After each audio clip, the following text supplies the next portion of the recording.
explain how AI models are being deployed. To start off, very simply, I'm at huggingface.co, and we essentially load our models from a library like Hugging Face.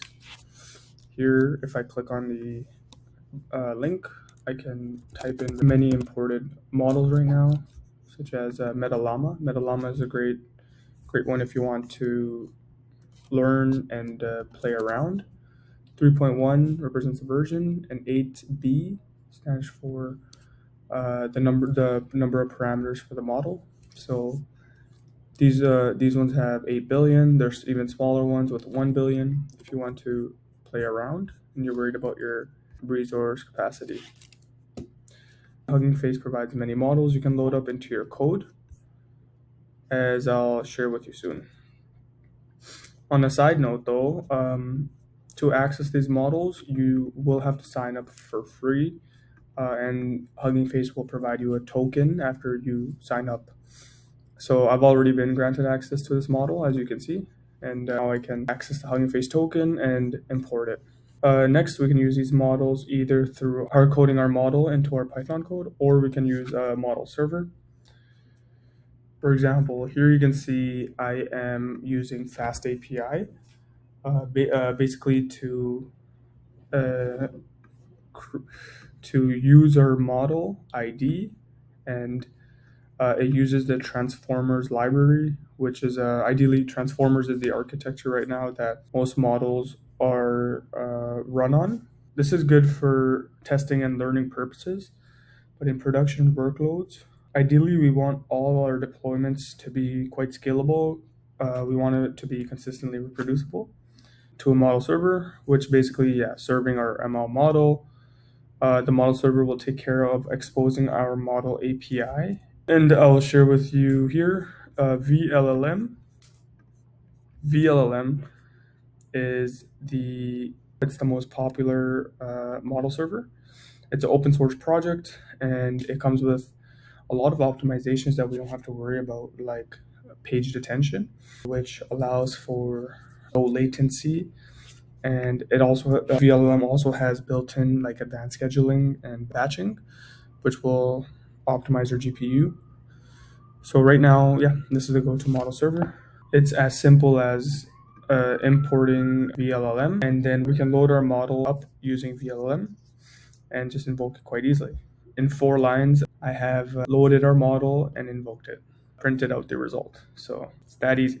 There's other model servers as well you can look at. There's TGI, which is Hugging Faces, SGLang, and NVIDIA has its own as well. And if you're interested, you can look into your own. Now that we have loaded our models using a model server, we can deploy it to Kubernetes. Here I have a manual Kubernetes deployment.yaml file. Here, used to traditional deployments, there's some uniqueness in this YAML file. Some MLOps concepts include specifying your number of GPUs, which obviously in traditional applications, you're not using GPUs. So please make note of that. You're typically adding your token that loads up your model. So here I have the Hugging Face token imported from the model registry. You want to create a model cache because you don't want to constantly download the model over and over, which adds a lot of extra latency. You can directly just cache your model, and this saves a lot.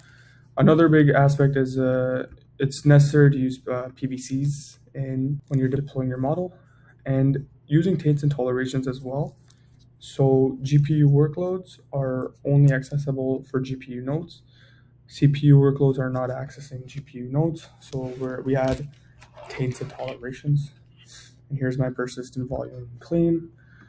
So now, mind you, this is a very manual process. So scaling this deployment over and over is not efficient. We're gonna have to recreate this deployment and all the other resources within it. And that comes with many challenges. Instead, there's open source projects as well for this. These are typically called model server controllers. So a prime example of a model server controller is Kserve. Kserve is another open source project. It comes with a few different deployment modes, and it's a popular controller. So essentially, it's a custom resource definition, a CRD in Kubernetes, and it abstracts a lot of the complexity that we saw in the manual deployment. So Kserve has various deployment modes. One example is the inference service. It's using a standard deployment mode. And with standard, it's using Kubernetes Egress resource, which is already pre-existing resource, which is great for managing our traffic. We provide the runtime engine with PyTorch and VLM. We add our PVC, and then we can define our resources. So as you can see, a lot of the model serving is abstracted, and the deployment is abstracted with a tool like Kserve. There's also another CRD in Kserve, which is LLM inference service config. This one is nice. It comes with default values like parallelism, scheduler, route, gateway, and these are common in model configured models.